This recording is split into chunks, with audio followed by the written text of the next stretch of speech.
Dragon अपनी मरने की घड़ियों में सोचता है कि उसने ऐसा कुछ नहीं किया जिससे इंसान उसे मारने पर उतर आए। वो याद करता है कि उसने कई बार इंसानों के साथ भी लड़ाई लड़ी है और उसे शक है कि कोई और वजह है जो इंसानों को ऐसा करने के लिए मजबूर कर रही है। लेकिन बहाने बनाने के बजाय वो अपनी किस्मत को स्वीकार करता है और सोचता है कि शायद उसने बहुत लंबी जिंदगी जी ली है।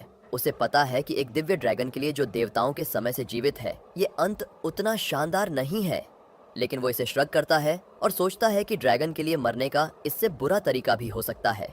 जैसे ही वो धूल में तब्दील होता है, उसकी आखिरी इच्छा होती है कि उसे अंडरवर्ल्ड में शांति मिले।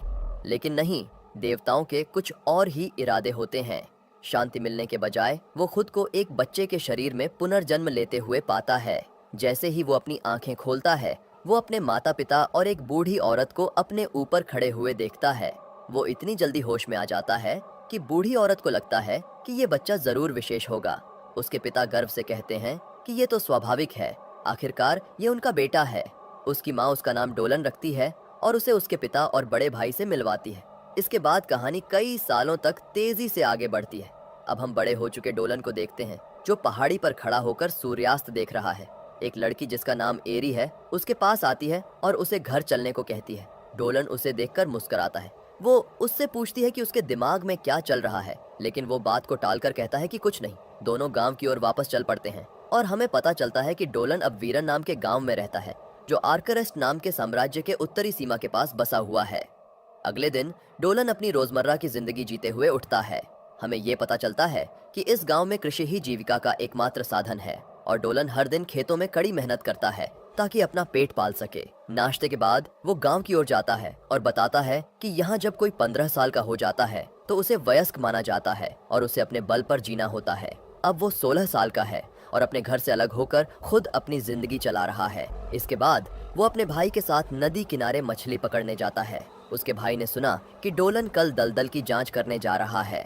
डोलन इस बात की पुष्टि करता है और बताता है कि दलदल के लिजार्ड लोग अब वहां रह नहीं पाएंगे और उसे कुछ करना होगा। उसका भाई याद दिलाता है कि ये सिपाहियों का काम है, लेकिन डोलन जानता है कि गार्ड कप्तान बलान और उसके सिपाही गांव की रक्षा में व्यस्त हैं। अगर डोलन कदम नहीं उठाएगा तो कोई नहीं करेगा। उसका भाई भी साथ जाने की पेशकश करता है, लेकिन डोलन उसे मना कर देता है और कहता है कि वो ठीक रहेगा। तभी डोलन को अपने मछली पकड़ने की डोरी में खिंचाव महसूस होता है और वो मछली को पकड़ लेता है। बाद में जब डोलन गांव वापस जा रहा होता है, उसे महिला सैनिक मालादा मिलती है, जो उसकी मछली पर चुटकी लेती है।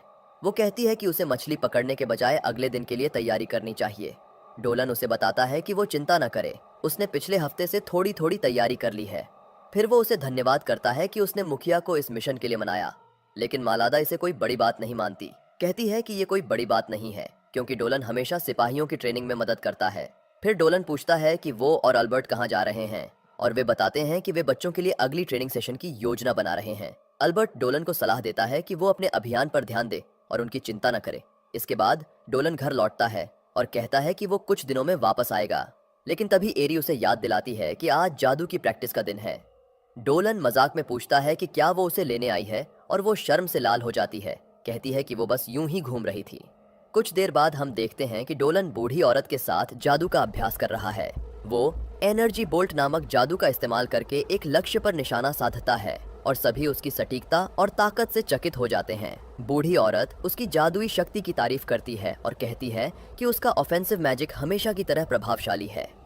लेकिन फिर चिकित्सा जादू की प्रैक्टिस होती है और हम जल्दी ही समझ जाते हैं कि ये डोलन की कमजोरी है।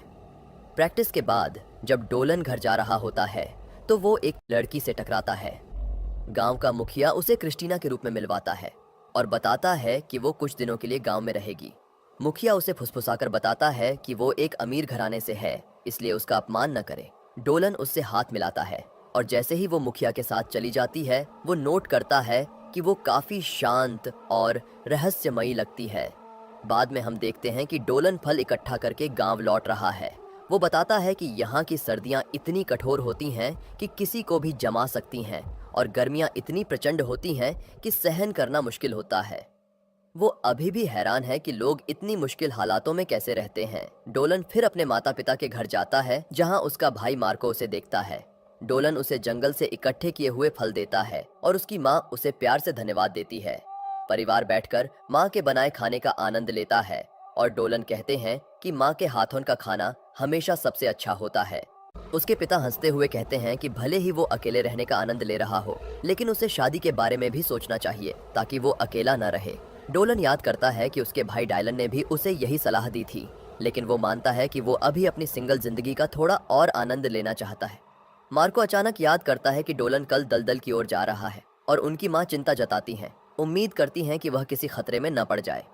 डोलन उन्हें आश्वासन देता है कि वह कोई अनावश्यक जोखिम नहीं उठाएगा। उनके पिता भी कहते हैं कि अब वह वयस्क है और यह उसका अपना निर्णय है, लेकिन वह चाहते हैं कि डोलन सुरक्षित वापस आए ताकि उसकी माँ को चिंता न हो। डोलन हंसते हुए वादा करता है कि वह सही सलामत लौटेगा और यह भी कहता है कि उसके पास लौटने पर एक रोमांचक कहानी सुनाने के लिए होगी। अगले दिन जब डोलन दलदल की ओर जाने के लिए तैयार होता है तो पूरा गांव उसे विदा करने के लिए इकट्ठा हो जाता है।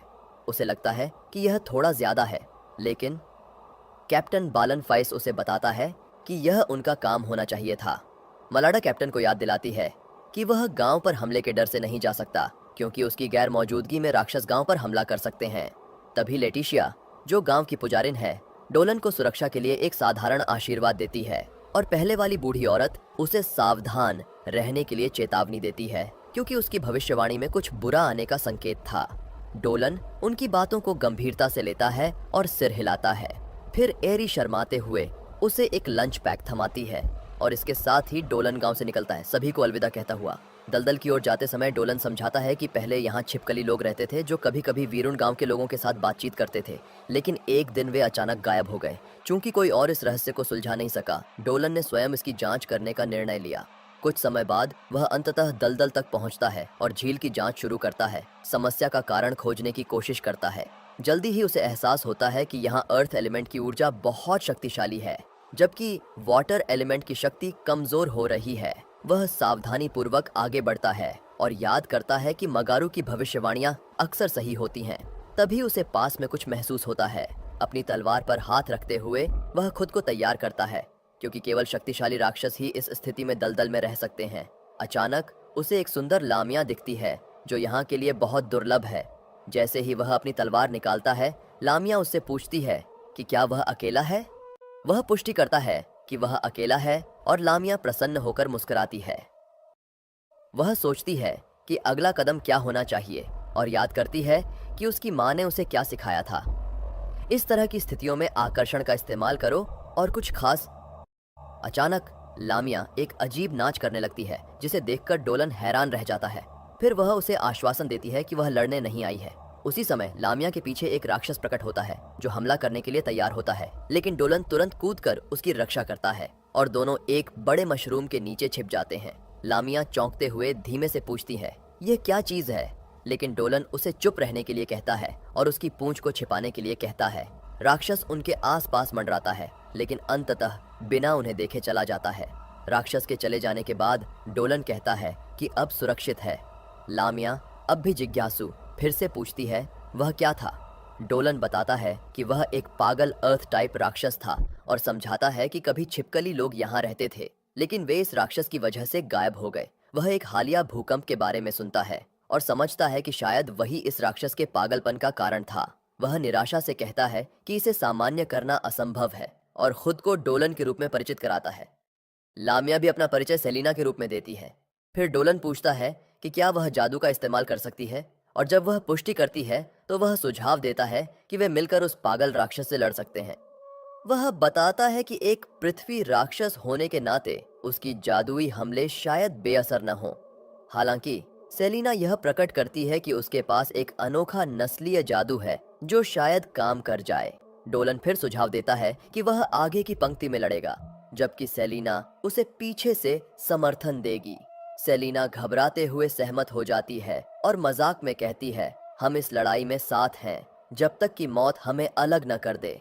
डोलन हंसते हुए जवाब देता है, यह तो लोग शादी के समय कहते हैं। सेलिना शर्मिंदा हो जाती है और हकलाते हुए अपने शब्दों को सुधारने की कोशिश करती है। फिर दोनों राक्षस का इंतजार करते हुए छिप जाते हैं। सेलिना, जिसने अभी अभी एक इंसान से मुलाकात की है, थोड़ी अनिश्चित महसूस करती है कि क्या वह डोलन पर भरोसा कर सकती है। लेकिन जब डोलन इशारा करता है तो दोनों एक साथ राक्षस पर हमला करते हैं। राक्षस हमला करता है और डोलन उसे रोकता है सेलिना को बचाते हुए। सेलिना अपना नस्लीय जादू पढ़ना शुरू करती है और एक विशाल सांप प्रकट होता है जो राक्षस को जकड़ लेता है। उसे काबू में करने का मौका पाकर डोलन आगे बढ़ता है, लेकिन सेलिना ज्यादा देर तक राक्षस को काबू में नहीं रख पाती और वह छूट जाता है। सौभाग्य से डोलन पहले ही राक्षस के करीब होता है। वह राक्षस के हमले को चकमा देता है, उस पर कूदता है और अपनी तलवार से ड्रैकोनिक जादू प्रवाहित करता है, जिससे वह राक्षस को आधे में काट देता है। इस हमले से एक छोटा कीचड़ का तूफान उत्पन्न होता है, जिससे सेलिना पूरी तरह कीचड़ में लिपट जाती है। डोलन सांस लेते हुए पूछता है कि क्या वह ठीक है। कीचड़ में सनी हुई सेलिना कहती है कि वह ठीक है। फिर डोलन उसे धन्यवाद देता है और कहता है कि उन्हें उसे साफ करना चाहिए, क्योंकि शायद उसे ठंड लग रही होगी। डोलन पृथ्वी तत्व राक्षस के गिराए हुए क्रिस्टल इकट्ठा करता है और सीन कटकर उन्हें एक टूटे हुए झोपड़े में शरण लेते हुए दिखाता है। डोलन उनके भोजन की तैयारी करता है और सेलिना इस बात पर हंसते हुए आश्चर्य करती है कि वह उसके आसपास कितना निश्चिंत है। वह उसे छेड़ती है और डोलन उसे समझाता है कि वह उन लामिया जैसी नहीं है जिन्हें उसने पहले देखा है। वे लामिया इंसानों से ज्यादा सावधान और काफी आक्रामक होती हैं। फिर वह उत्सुकता से पूछता है कि वह यहाँ क्या कर रही है, क्योंकि इस क्षेत्र के आसपास कोई लामिया गांव नहीं है। सेलिना समझाती है कि लामिया 17 साल की उम्र में अपने लिए पति ढूंढने की यात्रा शुरू करती हैं और वह अब उसी सफर पर है। डोलन सिर हिलाकर कहता है कि यह काफी दिलचस्प है। सेलिना एक मजेदार जानकारी साझा करती है कि लामिया केवल एक महिला जाति है। वे केवल लड़कियों को जन्म देती हैं और अगर कभी बेटा होता है तो वह हमेशा अपने पिता की जाति का होता है। फिर वह बताती है कि लामिया एक श्राप के कारण अस्तित्व में आई हैं, जो बहुत समय पहले एक मानव महिला पर लगाया गया था और वह श्राप पीढ़ियों से चला आ रहा है। इस श्राप की वजह से वे आधी सांप हैं और उनके शरीर से निकलने वाले तरल जहरीले होते हैं। इस वजह से पति ढूंढना मुश्किल हो जाता है, क्योंकि उसे शरीर से ताकतवर और जहर के प्रति प्रतिरोधक क्षमता वाला होना चाहिए, वरना खैर संतान उत्पत्ति जानलेवा हो सकती है। डोलन सोचता है कि साथी ढूंढना कितना कठिन होता होगा और सेलिना उसकी पुष्टि करती है। वह बताती है कि उसकी माँ को अपने सफर के दौरान उसके पिता मिले थे और उसके पिता भी डोलन की तरह इंसान थे। डोलन मुस्कुराते हुए कहता है कि यह तो बहुत बढ़िया है, लेकिन इससे सेलिना को लगता है कि वह उसे बच्चे जैसा समझ रहा है। डोलन साफ करता है कि उसका मतलब वो नहीं था, वह बस उसे बहुत प्यारी मानता है। यह सुनकर सेलिना शर्म से लाल हो जाती है और फिर दोनों खाने के लिए बैठ जाते हैं। सेलिना खाना बड़े चाव से खाती है और उत्साहित होकर पूछती है कि यह किससे बना है। डोलन खुश होकर कहता है कि उसे यह पसंद आया और बताता है कि उसकी माँ ने उसे यह खाना बनाना सिखाया था। वह बताता है कि सर्द रातों में उसका परिवार एक साथ बैठकर यह खाना खाता था। सेलिना नोट करती है कि उसे अपने परिवार से कितना प्यार होगा, क्योंकि वह बात करते वक्त बेहद खुश लग रहा था। डोलन मानता है कि वह सही कह रही है और सोचता है कि अब वह गुफा में अकेला ड्रैगन नहीं है। अगले दिन वे एक दूसरे से हाथ मिलाते हैं और विदा लेते हैं। एक विदाई तोहफे के रूप में डोलन को याद आता है कि लामिया जीवन ऊर्जा की बहुत शौकीन होती हैं, तो वह उसे अपनी कुछ जीवन ऊर्जा देता है। लेकिन गलती से इससे सेलिना बेहोश हो जाती है तो डोलन चिंतित हो जाता है और जल्दी से पूछता है कि क्या वह ठीक है। उसे एहसास होता है कि ड्रैगन की जीवन ऊर्जा उसके लिए कुछ ज्यादा हो गई होगी, लेकिन सेलिना उसे भरोसा दिलाती है कि वह ठीक हो जाएगी। इसके बाद डोलन कहता है कि अब वह वापस अपने गांव जा रहा है और सेलिना बताती है कि वह अपनी यात्रा जारी रखेगी। डोलन उसे आमंत्रित करता है कि जब उसे कोई मिल जाए तो वह उसके गांव आकर उससे मिले और वह अपने परिवार से उसे मिलवाना चाहता है। सेलिना सहमत होकर मुस्कुराती है और फिर दोनों एक दूसरे से विदा लेते हैं। Thank for watching.